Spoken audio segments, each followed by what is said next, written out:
Well, wonderful. I want to welcome all of our guests. I want to welcome all of our business partners. Oh my goodness.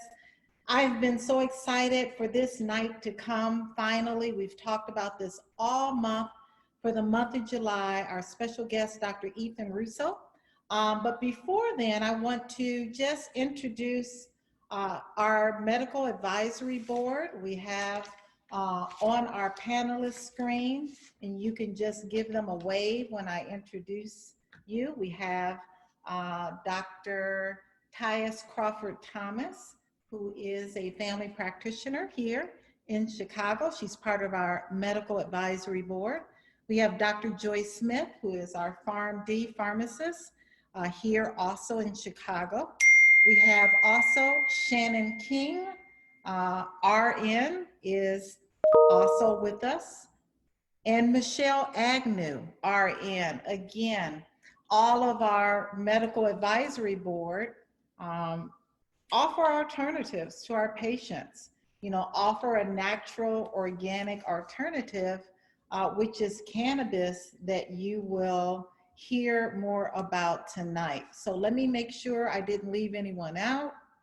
And Dr. Charlotte Mitchell is also one of our medical advisory board members. Dr. Charlotte Mitchell is an internal medicine doc. So thank you guys for joining us this evening. We'll hear more from you and questions if you have them once we complete our interview.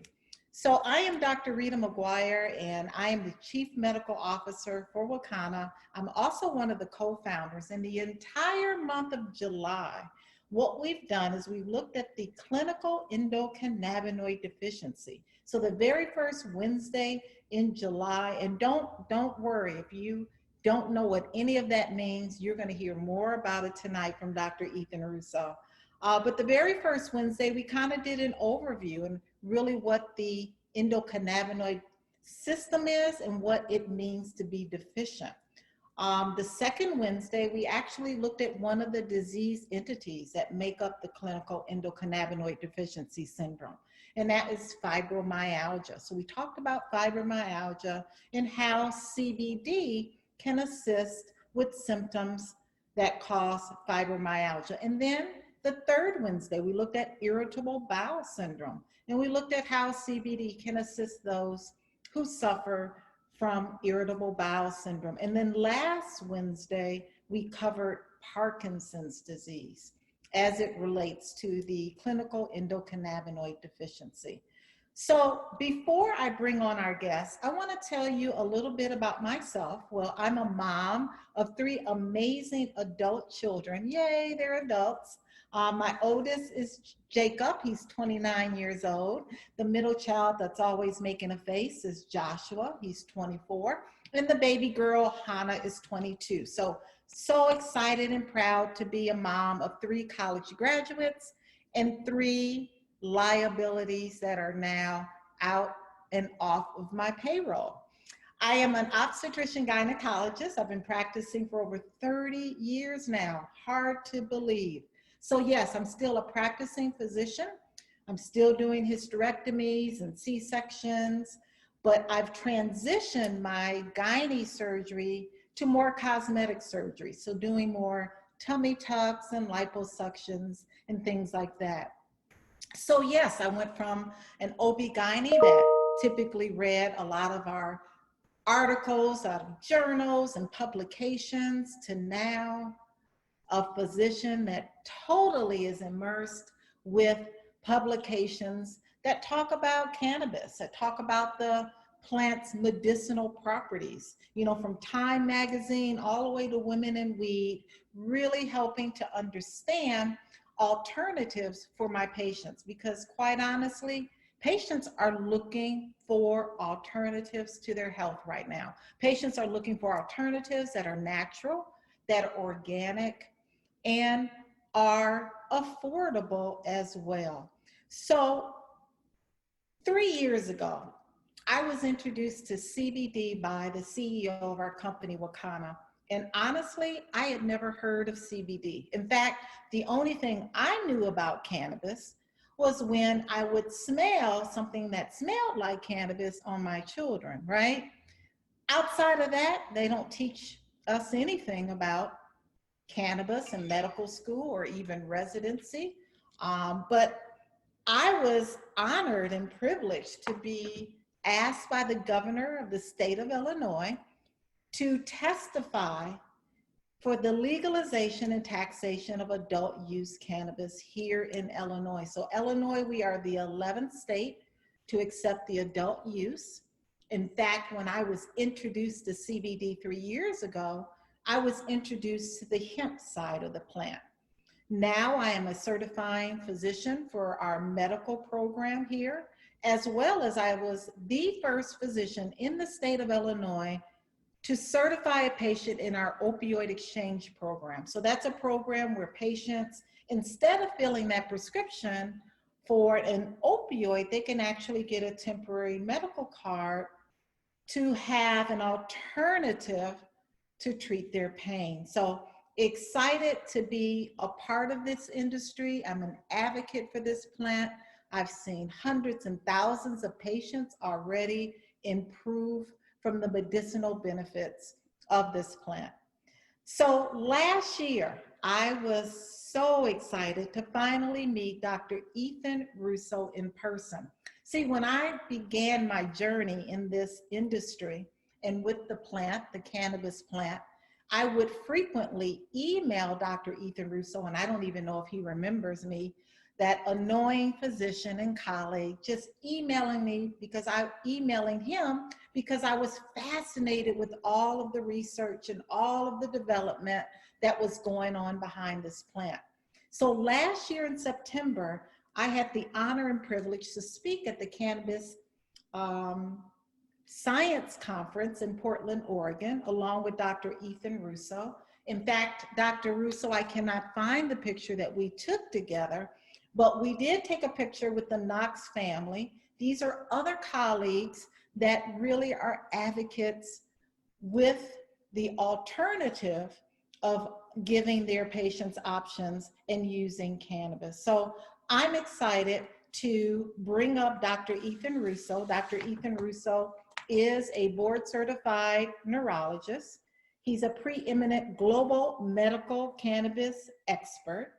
He's had 25 plus years of clinical cannabis research experience. He was part of the medical monitor study. He was the physician that actually worked with GW Pharmaceuticals in the clinical trials of Epidiolex and Sativex. And he's also the author of 50 plus peer review articles in journals and 7 books. So right now, I want to bring on Dr. Ethan Russo. He's also the founder and CEO of cannabisresearch.org and currently the co-founder of Credo Science. And Credo Science is doing some amazing, innovative things and studies and research with cannabis. I also want to say, I cannot leave you out, Dr. Joseph Rosado. We have another member of our medical advisory board, and Dr. Joseph Rosado, thank you for joining us out of Florida. But Dr. Ethan Russo, are you out there? Good evening to everyone. Good evening, Dr. Ethan Russo. How are you? Well, better now that you can see and hear me. Well, we are so excited to have you on. I don't know if you heard that we've been studying about the clinical endocannabinoid system deficiency, actually for the entire month of July. So we are hopefully going to have a clearer understanding when you go through some of the topics as it relates to the clinical endocannabinoid deficiency. So you've really been ahead of the curve when it comes to cannabinoid research and cannabinoids. Can you tell us a little bit about your background and how you became so interested in studying cannabinoids? Sure, I'd be happy to. So I'm a board certified neurologist, but when I'd been in practice about 7 years in 1990, I really got in a rut in that I felt that I was treating my patients with more and more toxic chemicals with less and less benefit. And this directed me back to a childhood interest in medicinal plants. In 1994, I made my first trip to the Amazon jungle in Peru. And in 1995, I took a 3-month sabbatical working with the Machigenga tribe. After that, I was convinced that I wanted to make medicinal plants the focus of my career henceforth. But by then it was 1996, and I quickly got embroiled in the cannabis controversy. That was the year of Prop 215 in California. So I intensively began to study and try to do clinical research, specifically on migraine. But I was blocked by the government from doing those studies. Along the way, I was reading more and more about cannabis and the endocannabinoid system, and published my first paper on migraine with cannabis in 1998 in the journal Pain.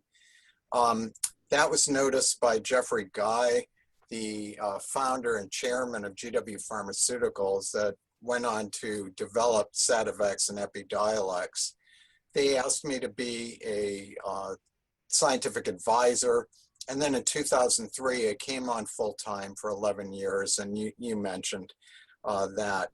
Along the way, I was doing more writing and publishing and editing, and also joining in some of the cannabis societies, the International Cannabinoid Research Society and the International Association for Cannabinoid Medicines, eventually being an officer in those organizations.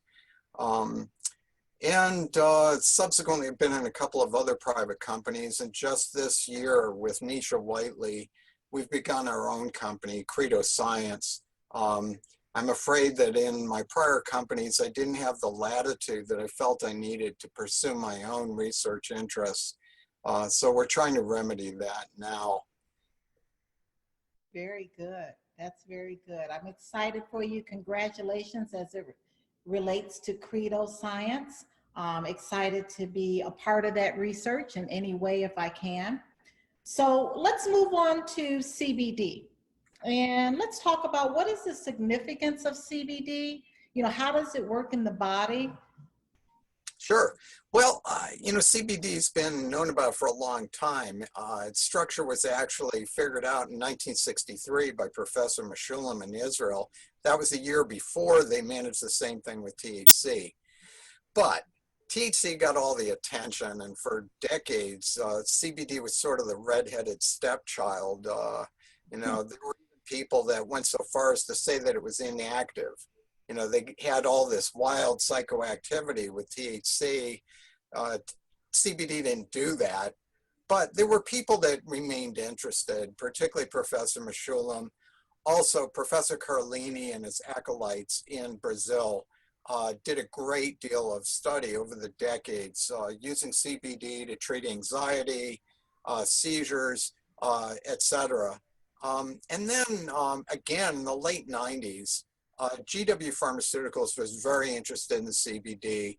They had a CBD line of plants, high CBD, and funded a great deal of basic science research in the early years of this century, and subsequently developed Epidiolex, which is an almost pure form of CBD, to treat these severe epilepsy syndromes, Dravet and Lennox-Gastaut syndrome. It's also been successfully used in clinical trials at high doses to treat schizophrenia. And many people around the world have come to understand that it's a very versatile medicine for treating a large number of conditions. And so how does it work in the body, if you can tell us? Oh boy, that could be the rest of the night. There are about 30 separate mechanisms of action. One thing that's interesting about CBD is it doesn't bind to the CB1 receptor directly the way THC does. So that's why it doesn't produce a high. It actually binds to another site and changes the way that THC binds. So it actually is what's called a negative allosteric modulator. Breaking that down, basically it complements what THC does. Both are painkillers and anti-inflammatories, but CBD is able to block some of the side effects of THC, specifically rapid heart rate and anxiety. Too much THC, excessive doses can make people feel crazy, and CBD counteracts that as well. But beyond that, it exerts a lot of actions via another receptor, the serotonin 1A receptor. That's the basis of CBD's ability to be an anti-nausea drug, as well as a lot of other mechanisms of action, specifically on anxiety, etc. And then again, as an antipsychotic, and it's just been shown recently in a study that it works on seizures via another receptor, what's called the TRPV1 receptor. That's a weird one because TRPV1 is where capsaicin, the hot stuff in chili peppers, works, but we actually have TRPV1 receptors in the brain. And like so many other systems in the brain, this relates to epilepsy, and it's a unique mechanism of action that isn't active with any of the other anticonvulsants. So that's just the beginning. There are also effects. It is an antioxidant. It's stronger than vitamin C or vitamin E. It has neuroprotective effects, prevents brain damage from strokes, head injuries, and things of this sort. So pretty remarkable. Awesome. So when we talk about the clinical endocannabinoid deficiency syndrome, what prompted you to even start that research? What really made you look at that in 2001 and 2003 to start figuring Sure. out that it could be the reason why we see what we see? Yeah, well, you know, it's a thought process that evolved. As a neurologist, I was well aware that a lot of the diseases that we get, particularly with aging, relate to deficiencies of neurotransmitters. So one of the problems in Alzheimer's disease and dementia is a lack of acetylcholine, the memory molecule in the brain. On some level, depression relates to deficiencies of serotonin. In Parkinson's disease, we've got a deficiency of dopamine. So I thought, if there are deficiency disorders of these neurotransmitters, why not the same in the endocannabinoid system? I'm sure your audience is aware that we have natural cannabinoids called endocannabinoids, and what would happen if those were deficient? Well, we know that the endocannabinoid system modulates pain. It also has an effect on anxiety and other emotions. It relates to gut function, how fast things move, everything else. So if someone were deficient, we might expect that they had pain where we don't see anything wrong, but yet pain is clear. And they could well have mood disorders, depression, and anxiety. They would have a gut that was upset and didn't work properly, and they'd likely be susceptible to headaches. So it immediately occurred to me that there were 3 disorders that were prime candidates for being clinical endocannabinoid deficiencies. And those were migraine, fibromyalgia, and irritable bowel syndrome. So these are 3 things that you've presented earlier in the month.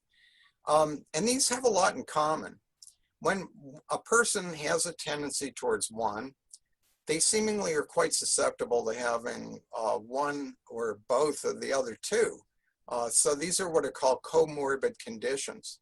They also have in common that they are diagnoses of exclusion, meaning we don't have blood tests for them. You fit a clinical pattern, and then maybe the doctor will do a bunch of tests that don't show anything, and they'll say, well, we didn't see, you don't have a tumor, so it's irritable bowel syndrome. Again, all of them have a situation where they're associated with pain, but the tissue looks okay. So a lot of people have thought of these in the past as being psychosomatic conditions. I'm here to tell you that I don't think there is anything as psychosomatic, because this all relates to biochemistry. So anyway, I presented this theory first in 2001, then expanded upon it in 2004 and 2016. Along the way, we've gotten a lot of supportive evidence from additional studies. Just one example I think would be good.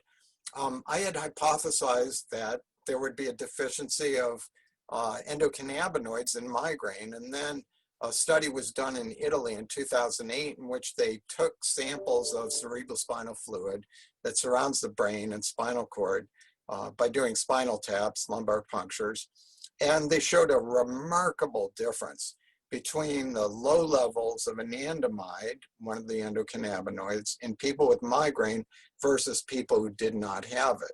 So this was our first objective proof of the existence of a clinical endocannabinoid deficiency. But we've seen a lot of other support for things, other disorders, including autism, and also in PTSD.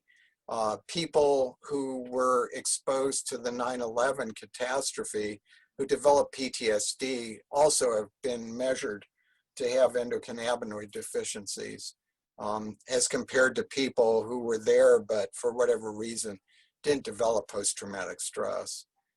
So those are a few examples, but at this point, I'm pleased to say that this has been recognized. It's been cited in the literature something like 300 times. Not everyone is convinced yet that such a thing exists, but I sure am, because we see it in our patients all the time.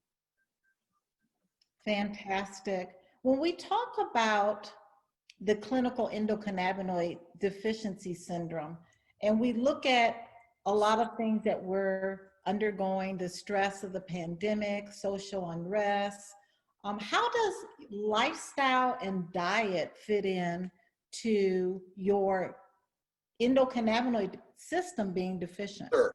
Well, I'm really pleased you asked that. Obviously, the first thing that comes to mind is if you're deficient in endocannabinoid function, maybe you need external supplementation, and that could be provided by cannabis, particularly very low amounts of THC, just to jumpstart the system. But there are two other things that are preeminent in trying to deal with this kind of situation. I recommend these for everyone, and they are low impact aerobic exercise. We know exercise is really good for you. There's evidence that the so-called runner's high that some people get, never had it myself, but that's based on the endocannabinoid system and not endorphins as people had previously thought of.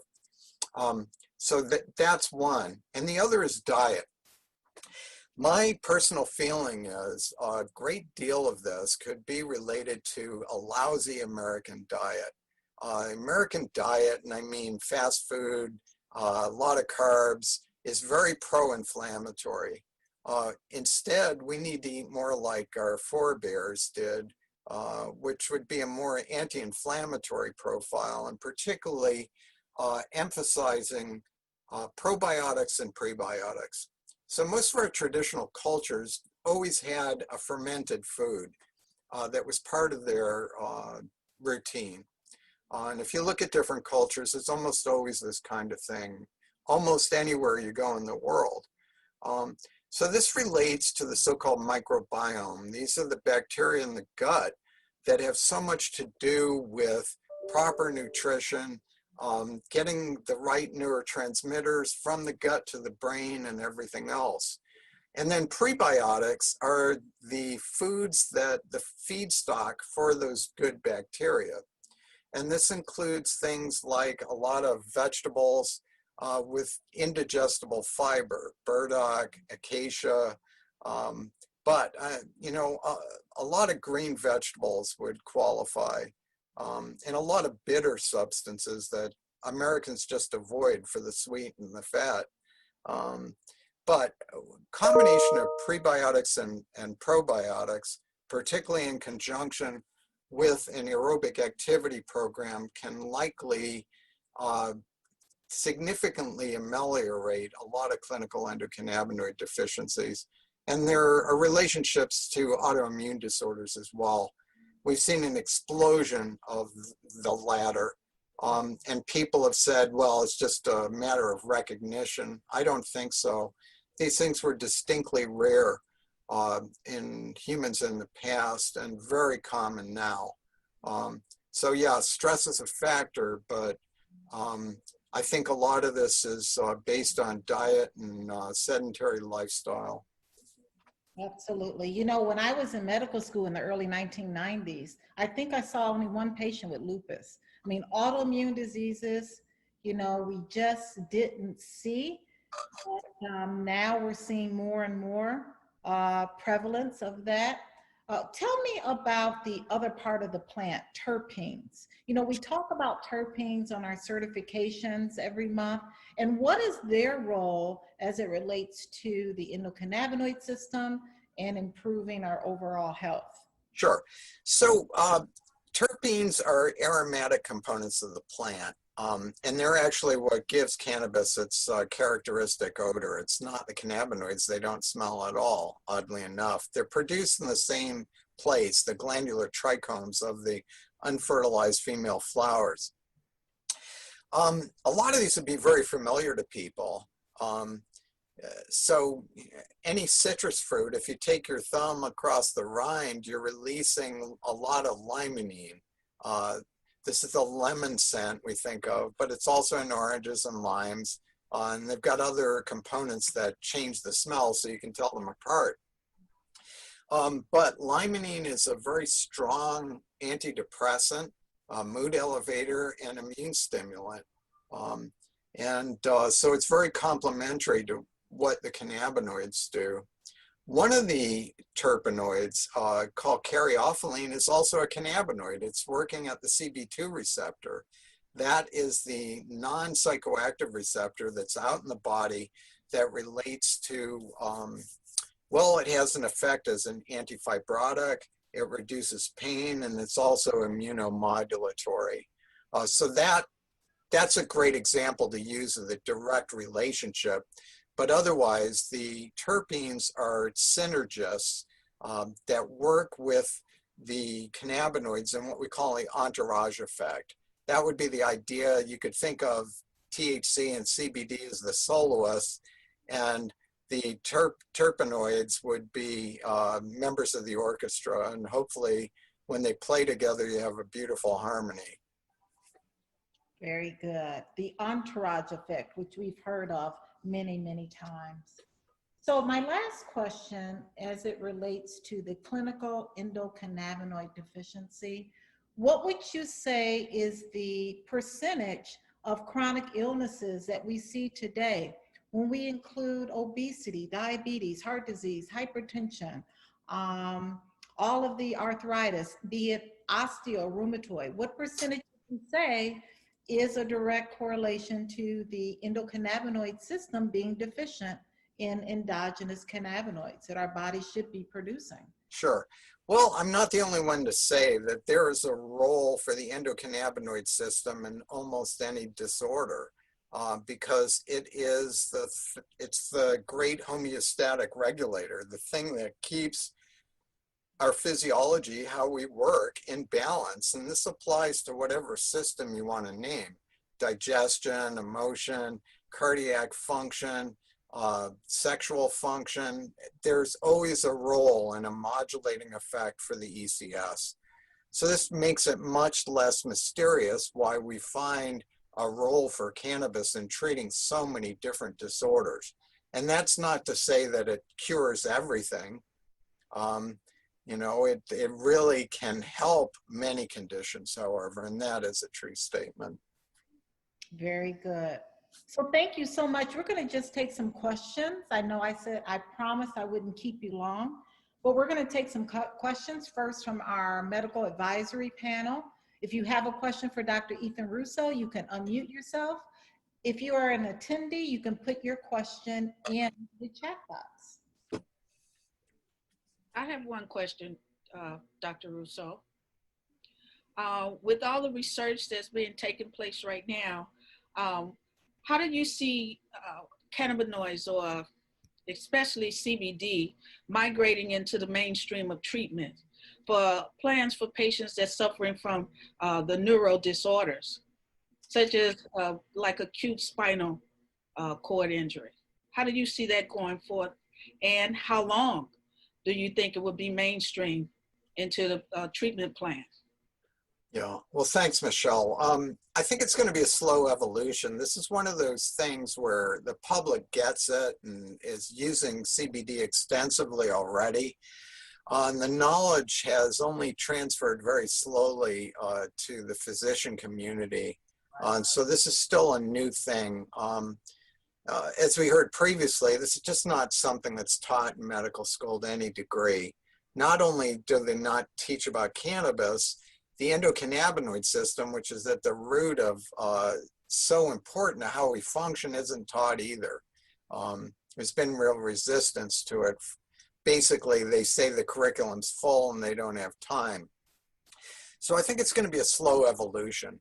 Certainly with the advent of Epidiolex as the first prescription cannabis-derived product that was FDA approved, this will slowly filter out into a greater awareness. And my suspicion is, unfortunately, because of the cost and everything else, it's unlikely that that's going to be used off-label for other conditions where we know it'd be helpful.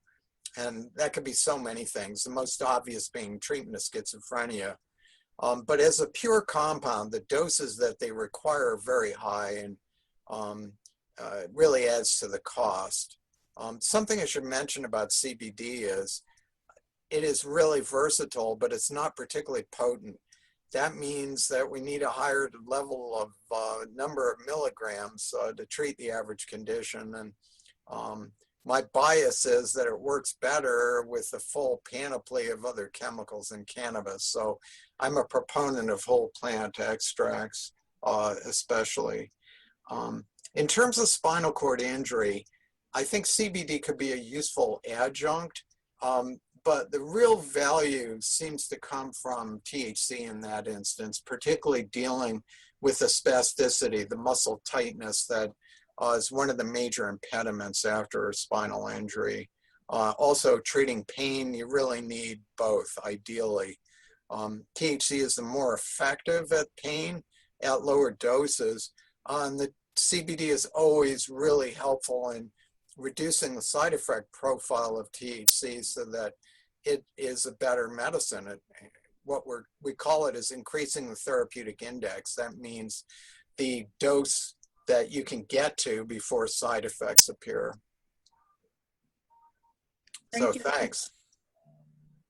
Dr. Rousseau, this past Saturday, I heard you speak at the event that was held in Columbia. And in the Q&A portion, a question came up regarding acute pain versus chronic pain. Now, I've partnered with a pain management clinic where we work on weaning patients off of opiates and transition them and use phytocannabinoids to address their pain. Many of those patients have suffered acute injuries and have utilized the cannabis rather than the opiates and have found pain relief. However, I seem to have recalled you as well as others say that phytocannabinoids work better for chronic pain and not so much acute pain. Would you mind clarifying that, please? Sure. Well, I think what I said on Saturday was if you have a tooth pulled or have a dental procedure, you don't want THC at the time, with the exception possibly of conjunction with opiates so that a lower dose can be utilized. But when somebody has an acute pain, if it develops into a chronic pain, there's always going to be a role for cannabis-based treatment. Cannabis really excels in the more chronic types of pain, particularly when it's neuropathic pain, pain with nerve-like component, burning pain in the limbs, things of this sort. But yeah, it's just when cannabis, or specifically THC most often, has been looked at experimentally in acute pain or in pain models in the lab, the results have been equivocal at best, and sometimes people have felt worse. So again, I'd make that distinction. If I can, I see from the chat a question, or maybe the panelists haven't all gotten their chance. You can take a question from the chat. There's a question about. Sure. Yeah, there's a question about Will I am asked how CBG, cannabigerol, plays a role in endocannabinoid health. I think CBG is the next big thing. So this is sort of like the parent cannabinoid in the plant. Usually the plant doesn't quit there. It goes quickly from it on to THC and CBD. But CBG is also very versatile. It's not intoxicating the way THC is, but it has a very pronounced anti-anxiety effect without being sedating. So that's a very interesting profile. Additionally, it works on a thing called the TRPM8 receptor that seems to be important in prostate cancer. And goodness knows we have a lot of that in our society. And it has a mild effect to lower blood pressure and intraocular pressure. And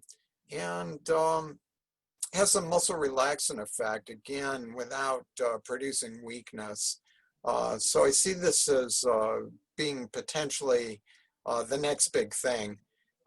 Where I live in the Pacific Northwest, there's a lot of CBG already available. They're growing great amounts of it in Oregon. I don't think it's really been widely available in other parts of the country, but hopefully that will change soon. Thank you so much. Another question, how effective is CBD for glaucoma reversal? Complicated.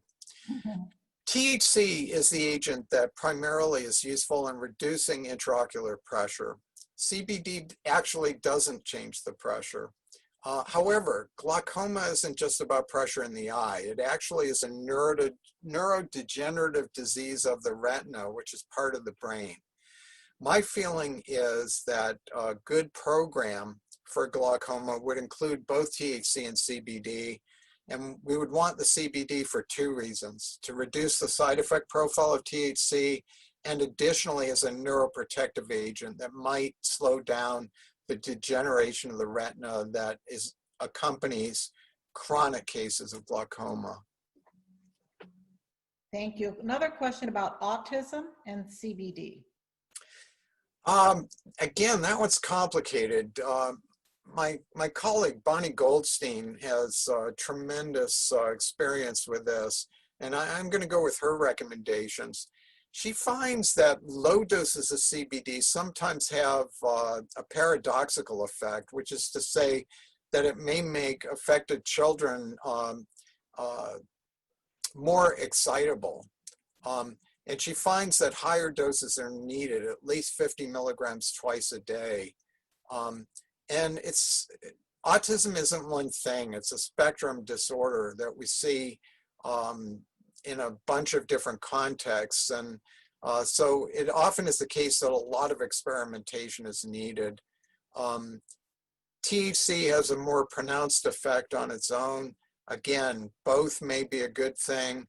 And there also has been a role for THCA, which is what's found in the raw plant before it's heated. Yeah, it requires a little bit of trial and error. Perfect. Would CBD be helpful in someone who's on dialysis?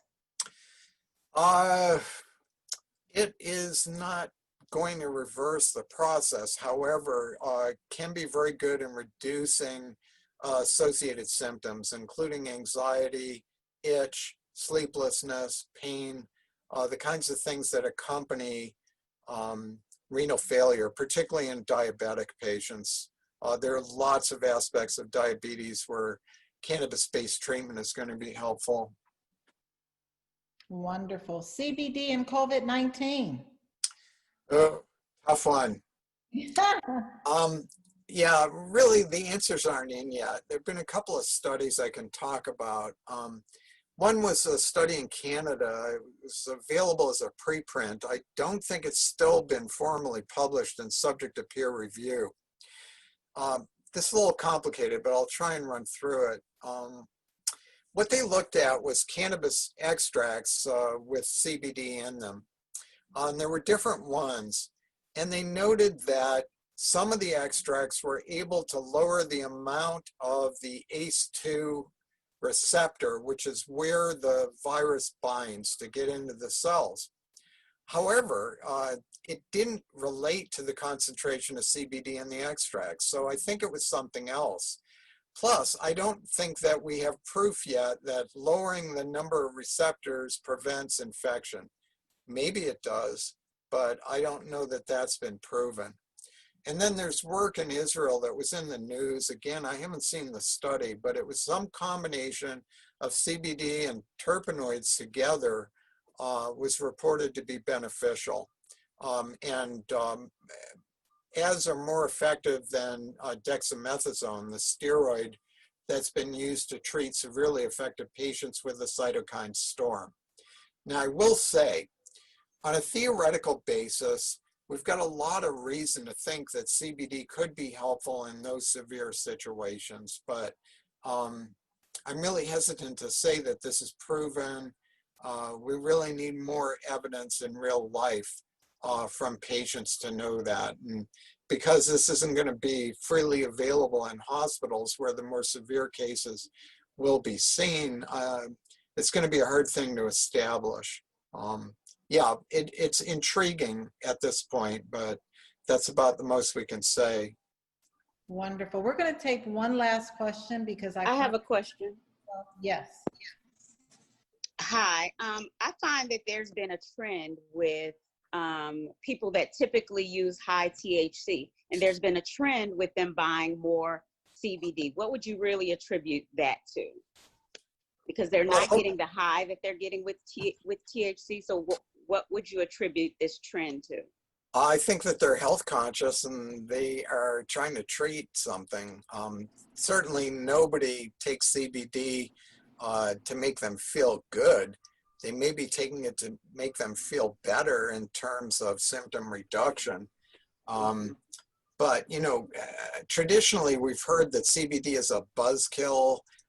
People tended to avoid it and go for the THC, and that's still true in the recreational market. But it doesn't need to be that way. CBD can really enhance the experience even for people who are using it in the so-called recreational setting.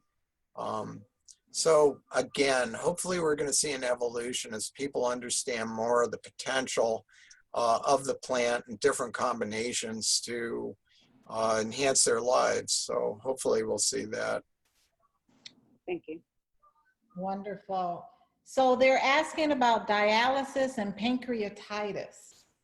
Pancreatitis and CBD. Again, what we know is THC has shown benefit in treating pancreatic pain, which is one of the most difficult pains for traditional medicine to treat. Again, as an adjunct, I think CBD could be helpful, but as a standalone drug, I wouldn't expect it to have a major effect. Thank you so much. Thank you so much. The panel, did everyone get their question answered? Panel? Yes? Dr. Tyus has one more question. Yes, I have a question. You had mentioned with the exercise and the diet, you know, helping out with CBD. As a marathoner athlete, how would you see CBD having some role with the athletics and performance in general? I know, I think I recently saw a study where the NFL or something, they were allowing some of the players to have the CBD. Right. I've met a lot of athletes now that swear by CBD and find it a great substitute for the kinds of benzodiazepines and opiates that team physicians have traditionally given people to try and keep them in the game, literally. So another intriguing fact is that CBD has been shown to accelerate bone fracture healing. So there's certainly a role there. But it's easy to understand with its pain-killing properties and its anti-inflammatory effects that it would be tailor-made for people with athletic injuries. So it's very, very sensible. Fantastic. So Dr. Russo, would you mind leaving your contact information? Sure. My email is just Ethan Russo, one word, at comcast.net. Kathy, can you type that in the chat box? Ethan Russo, Doing it right now. at comcast.net. Well, we want to thank you so much for joining us tonight, Dr. Ethan Russo, the physician that discovered the clinical endocannabinoid deficiency syndrome. We are so honored. We're so excited. We're going to have you back on soon so that we can get more information as your research evolves. Congratulations on Credo Science. Excited about that as well. But thank you again for joining. Thank you, and good night to everyone. Good night. Wonderful. So what we're going to do now, we have 7 minutes left. And in those 7 minutes, we are going to go over some of our products here that we have at Wakana. You can continue to put those questions in the chat box. I absolutely can get those questions over to Dr. Russo for your answers there. So let's see if we can share the screen. We have 7 more minutes before we have to end our call. But what we're going to do is just talk about some of our products here at Wakana. We offer, organic, full spectrum and broad spectrum products, CBD products.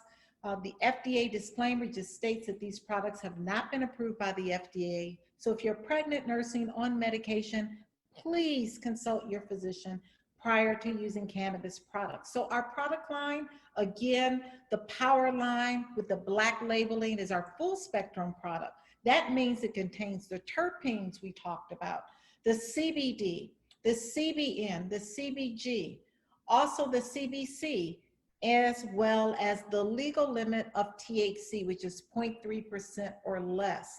Because our products are extracted from the hemp species of the cannabis plant, the CBD products will not get you high.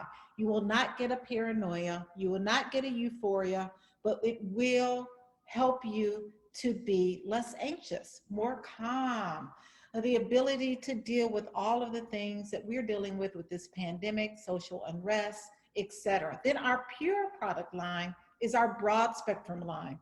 That's a line of products that can be used by those who may be on the webinar that have urine drug screens, right? The pure line contains less than 0.0% of THC.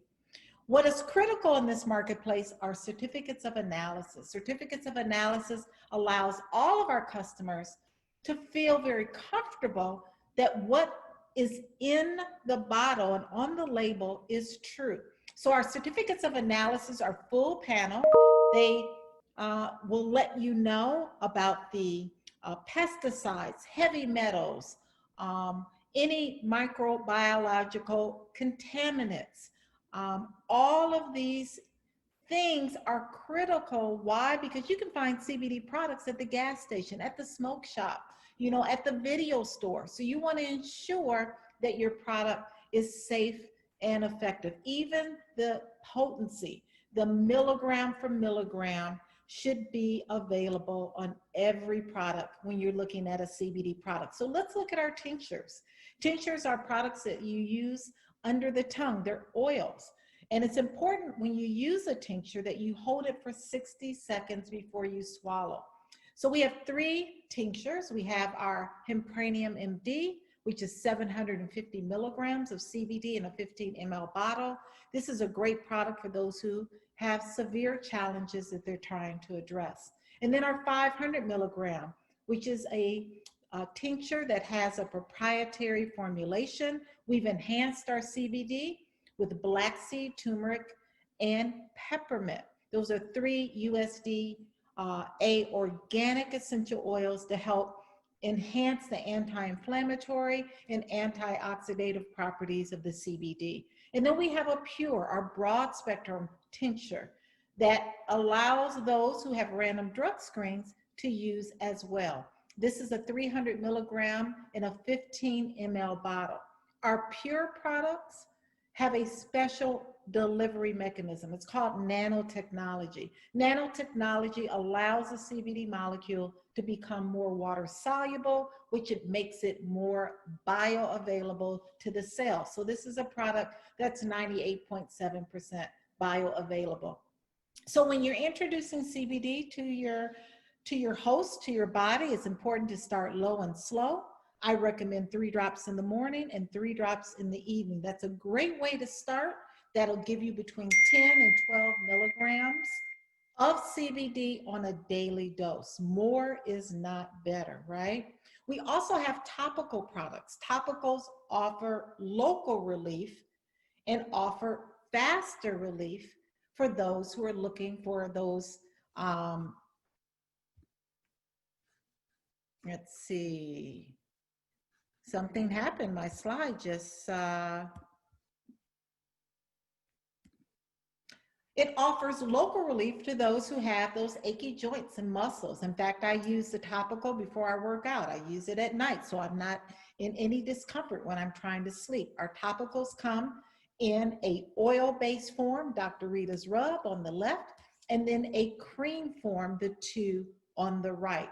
Again, if you have random drug screens at your job, topicals do not pass the blood-brain barrier, so they can be used for those who have random drug screens. And then our gummies. My goodness, these gummies are very unique as well. Our gummies are infused. They're not coated, which means the CBD is infused within the entire gummy, which makes it more potent. Our gummies, our full spectrum gummies, are 25 milligrams per gummy. They're vegan, they're non-GMO, and they really assist with all of the things that we talked about that CBD can assist with inflammation, pain, even sex, even improving that libido, inflammation. These gummies come in a 20-count pack or a 4-count pack. We also have gummies for those who have random drug screens at their job. Our pure gummies are 20 milligrams of CBD. They are infused. They're vegan, non-GMO, and they also come in a 25-count pack or a 5-count package. Now, gummies take about 30, sometimes 90 minutes to get into the bloodstream. So I take a gummy every night about 30 minutes before I retire. The tinctures, I failed to mention, they take about 15 minutes to get into the bloodstream, and those topicals work pretty quickly. And then we have CBD joints and cartridges. Our CBD joints are 106 milligrams of CBD, so you don't need to smoke the entire joint at one time. No one needs that much CBD at one time. Our cartridges contain 100 milligrams or 250 milligrams in a 0.5 ml cartridge, but I love CBD joints and cartridges because the onset of action is within 1 to 5 minutes. So when you're trying to deal with an acute issue, a CBD joint or cartridge is the way to go to address that acute issue while the tinctures, the gummies, and the topicals are working in your system. And then we have a whole line of products for the kitchen. Our CBD culinary line includes CBD spices, our garlic fire, our flavor king, our chili lime. Oh my goodness. 200 milligrams of CBD infused in the spices. We have a water soluble product, which is our power water soluble, which means you can infuse it in your smoothies, your water, your beverages, your food, and even a culinary product that you can bake with, you can cook with. We're hoping that you're not baking and cooking a lot of brownies and cookies, but absolutely you can use CBD in the kitchen. Along with our CBD culinary oil, it's a product that you can marinate your fish, you can use in your salad dressings. But just know these are all power products. So if you have random drug screens at your job, these particular products you don't want to use. So yes, you can be a Wakanda chef. You can be a Wakanda bud tender. We have a lot of fun with our products as well. And then we have to talk about our defense products. Our defense products are particularly important during this pandemic, right? Every single week I say we cannot control this virus, but we can control the host. We can control our body, right? Last Wednesday, you all know I was diagnosed as being COVID-19 positive. I've not had any symptoms. I've not been sick. I've not had a temperature. I've had nothing. Thank God. But what I do know is that I eat well. I eat clean. I work out every day. I have these amazing products in my body. So if any time ever in your life, the time is now to make sure that your immune system is the healthiest and strongest if it meets COVID-19. So we have something called our essential defense and our first defense. These are two products. One on the right contains 500 milligrams of CBD. It's a nasal product. It's an oil that has essential oils that help to really provide protection of our respiratory area. And then I just want to end by saying we have so many packages and bundles. If you want to try some of our products, we have a entire package that's a power package with all of the power products that include the gummies, the tinctures, the pre-rolls, the topicals. We have a pure package that also contains the pure products, the broad spectrum products for those who have random drug screens at their job. And then we have a variety package that has a variety of pure and power and tinctures and pre-rolls and water solubles. So a great, great way to save hundreds of dollars when you purchase our packages and even our defense package. If you want to really address your immune system, we have our essential oils, our black seed, our eucalyptus, our peppermint, our tea tree. We have an immune defense tea. We have our first defense, our essential defense. All of these amazing products where you're saving over $100+. So at this time, I'm going to take questions because I'm sure there are more questions out there. I'm going to stop sharing the screen. I know we've run over. We are 4 minutes over our time, but if you have any questions, you can put them there in the chat box. You can put them in the Q&A box. You can unmute yourself if you're a panelist, if you want to say or add anything. Let's see if there's questions here. Well, we're seeing just a lot of great feedback. Phenomenal, phenomenal. Thank you, Dr. Russo. Outstanding, amazing, great education. Thank you, everyone, for those kind words. So there may be a little confusion. Bob Christmas says, is CBD or THC better for Parkinson's or fibromyalgia? Well, our products are full spectrum products, the power line. So that means that we're using the whole plant. And that's really important. That's the message that Dr. Russo was trying to drive at. You know, isolates, when you take just that one molecule like CBD, it doesn't have that entourage effect on a cellular level. So when you take the cannabinoids like CBD and CBG and CBN and CBC and the legal limit of THC, and you combine all of those things, that synergy has a more profound effect when we're talking about disorders like Parkinson's and fibromyalgia. If you weren't on the line, I have an entire YouTube of videos where you can go back and look at our discussion about fibromyalgia and Parkinson's. And the reason why a full spectrum product is much more advantageous when you're dealing with such chronic disease entities is because that full plant can then address inflammation. It can address the antioxidative properties, and all the cannabinoids possess different amounts of those properties. So when you put them all together, it's much more powerful than just using one particular cannabinoid. So hopefully that answered your question. What would you recommend for eczema, itching, laceration, redness? Ooh, that's a lot going on. You know, when we have eczema, we think about skin disorders. The endocannabinoid system has receptors on the skin. What happens in eczema and psoriasis and all of those skin disorders where there's a layer of inflammation, there's a disruption in the immune cells called the Langerhans cells of the skin. So CBD can come in and decrease the inflammation. CBD has also been shown to have antibacterial properties, so that's why it's very helpful even in acne. So yes, because of the endocannabinoid system and the receptors on the skin, these tinctures, these products are very efficacious when we're dealing with symptoms due to eczema, symptoms due to to psoriasis as well.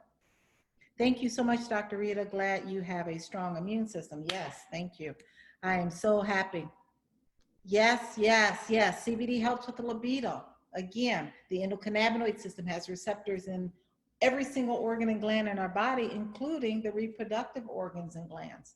So how does it help women who are menopausal? Well, menopausal women actually have a decrease in estrogen. So when they have a decrease in estrogen, their libido falls, the vaginal lubrication falls, and so they need help. And so CBD can come in. We have a topical CBD lube that can help to enhance the sexual arousal, the increase the libido, and the overall experience in the bedroom.